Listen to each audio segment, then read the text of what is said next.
সুপ্রিয় দর্শক, আসসালামু আলাইকুম। আপনারা দেখতে পাচ্ছেন মাস্ক বিতরণ করছেন চরমনাই কামিল মাদ্রাসার সম্মানিত প্রিন্সিপাল হযরত মাওলানা সৈয়দ মুসাদ্দেক বিল্লাহ আল মাদানী সাহেব হুজুর।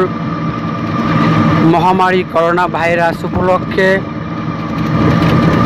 সতর্ক এবং সেফে থাকার জন্য মাস্ক, হ্যান্ড গ্লোভস ব্যবহার করা প্রয়োজন প্রত্যেকটা মানুষেরই। সেই ক্ষেত্রে তিনি আজ গরিব দুঃখী মেহনতি মানুষের মাঝে মাস্ক বিতরণ করছেন নিজেই।